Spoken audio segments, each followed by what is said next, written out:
James Turner for the untouchable true school sports.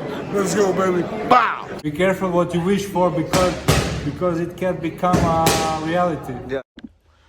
The untouchable True School Sports Empire proudly presents something the boxing games are missing. Hey, what's going on? It's your boy BT. I came here to talk some boxing with the thousands of True School Sports subscribers.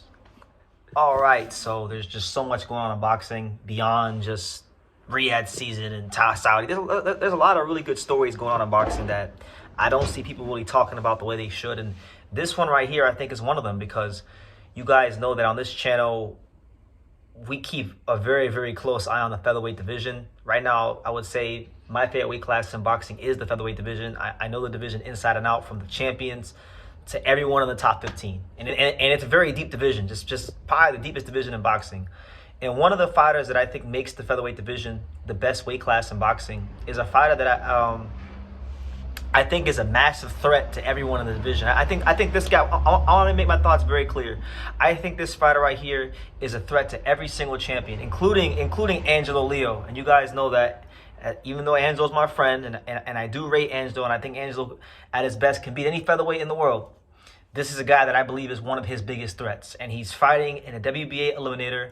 It'll be February 1st on the David Morrell, David Benavidez undercard. And that is, in fact, the Argentinian fighter, Mirco Cuello. Yes, Mirco Cuello.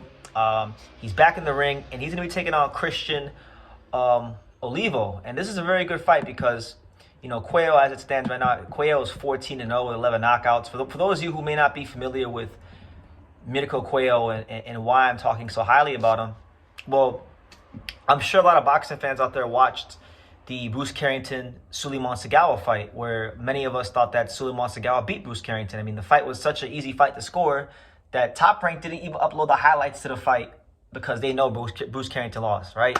So he had a hard night. Whether you thought he won or he lost, he had a very hard fight against Suleiman Sagawa. Mirco Cuello fought Suleiman Sagawa months, way in advance before Bruce Carrington, and he beat him easy. So that right there shows you his level in the division. He's 14-0, 11 knockouts, a very educated boxer puncher with a good frame for the weight class. And this is a very interesting fight because he takes on a Christian Olivo who, you know, is 22-1-1 from Mexico. 9 knockouts, not a big puncher, but a high work rate. And his only loss was a very controversial loss. A lot of people thought that Christian Olivo was screwed in his only loss against Luis Nunez a couple years ago.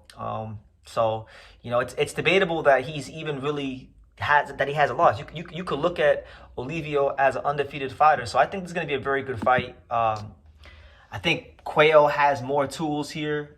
Mirco Cuello has way more tools here than not way more, but he has more. He has more in his toolbox than a guy like Olivo. Olivo though has a very high work rate, very well conditioned, and he's going to give Cuello some problems if Cuello's not in shape. If Cuello overlooks him, if Cuello's already thinking about fighting for world titles, this could be a very dangerous fight for him. But honestly, if the best Mirco Cuello shows up, I think he should be getting rid of this guy within nine rounds. Not inside of 9 rounds, Cuello should be stopping Olivo. So it is worth noting that this fight, as of today, was ruled as a WBA final eliminator. So the winner of this fight right here, ladies and gentlemen, is going to be the mandatory challenger to Nick Ball. And look, man, I'm gonna put you guys on notice right away.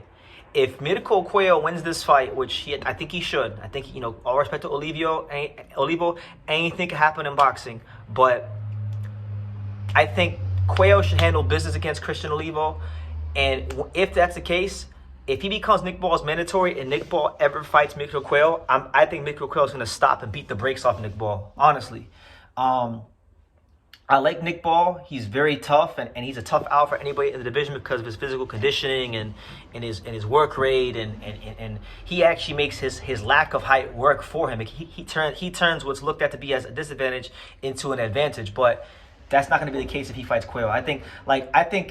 I know for a while, I know a lot of people were saying that Nick Ball, because I talked about Nick Ball fighting Stephen Fulton potentially a while ago before the Figueroa fight got made.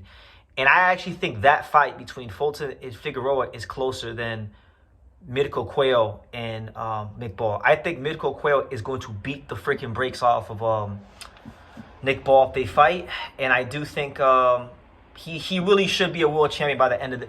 If we get to a place in boxing, let's say Cuello wins this fight against Olivo, he fights Nick Ball for the world title.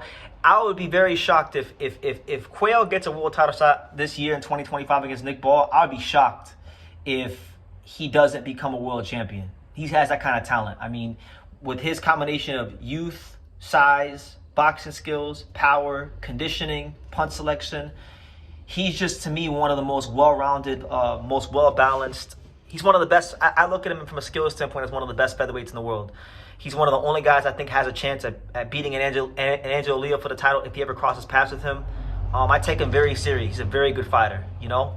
So I'm looking very forward to this fight. And if there's one fight on the Benavidez Morrell undercard you need to pay attention to, it's this fight right here, because Mirco Cuello could be fighting Nick Ball for a world title later this year. He could be fighting, maybe if Stephen Fulton wins against Figueroa, maybe he fights the winner of that fight in the future. Who knows what the future holds? But he's going to be a big fight. This is the year where Mirco Cuello steps up and he becomes a real big factor in the featherweight division. So, yeah, a good fight. Best of luck to Olivo. He's a tough Mexican, proud Mexican. I know he's going to have a point to prove here because a lot of people thought he got screwed against Luis Nunez. He fought very well, very workmanlike fighter like you would expect from most Mexicans.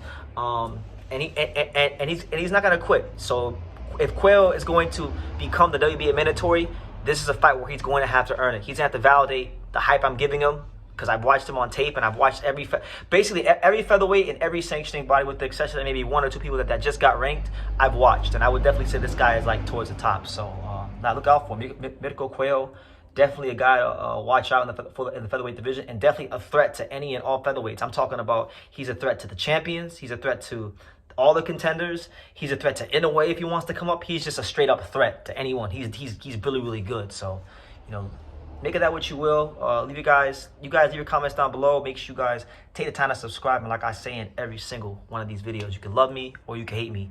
But I'm just a kid from Daniel. So until next time, take care, guys. Thank you for watching another video on the untouchable True School Sports Empire. For more great boxing content just like this, make sure you guys click right over here. Keep watching my boy BT put on the best interviews out here.